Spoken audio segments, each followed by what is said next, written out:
with something like this and like wrestling, MMA, whatever it is, right? There's the skill of whatever you're doing. There's also the skill of being a competitor. And, you know, he's only fought 2 times against guys who weren't really all that high level.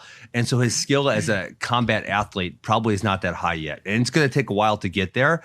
And you see this even with guys in the UFC, you know, they have 10, 15 fights and they still make stupid mistakes because they get in a pressure situation. There's adversity and they don't know how to handle it yet.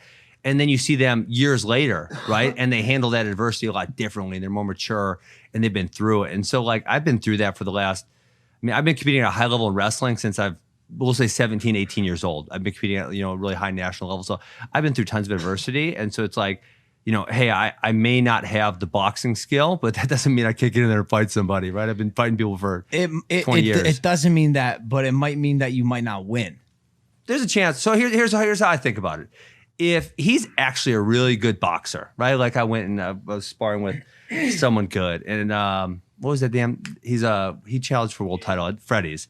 Okay. And it's like, I have no illusion that I'm as good as you at boxing. I am not going to beat you in a boxing match. If Jake's really, really good, I'm probably not going to beat him, right? But I think he's probably not really that good. That's what I think, for real. Right? The nicest way to go to boxing. It was. It's interesting. Like when he wanted to, he was almost like, you took all the wind out of my sails. No, because I smirked. No, I was laughing because I was like, Ben, sell the fight, bro. He's like, I'm probably gonna lose. But he threw it. No, I don't think he's. Listen, there's a chance. There's a chance he's really good. If he's really, really good, he's going to beat me. I don't think he's really good. That's what it comes down to. Why not? I got it. Because he Talk shit a little bit more, man. He beat up. You're trying to like fuck yourself up. You know what? I'm not taking your water back. I'm not getting the water. He beat up a YouTuber and a basketball player who likely has never been in any type of fight in his whole life.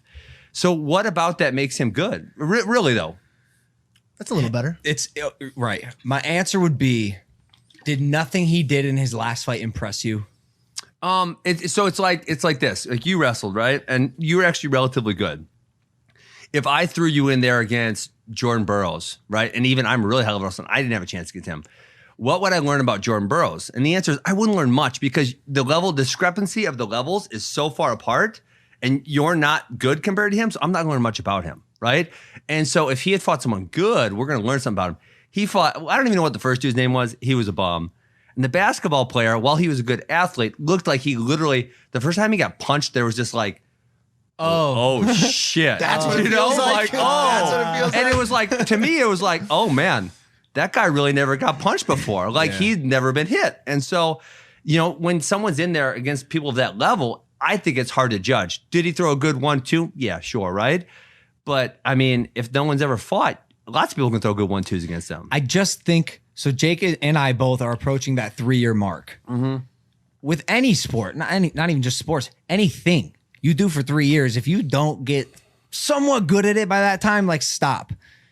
He's hit that tipping point, and I can confidently say this. He's hit that tipping point where he's not just a YouTube boxer anymore, and he's obviously on that mission to prove that. Sure. But my continuous rebuttal would be, he is at that point where he's a legit boxer now, and I'm sure you've seen on Instagram. So, but when you say legit, is that like, you know, he would challenge for world title? Is that he's going to be the top 10? Is that like, where does legit go? You know, like what level is that? Legit in the sense of, and we experience this every day. People come over and they think they're sparring a YouTuber, then they leave nose bloodied and having been knocked down 3 times in a casual sparring session.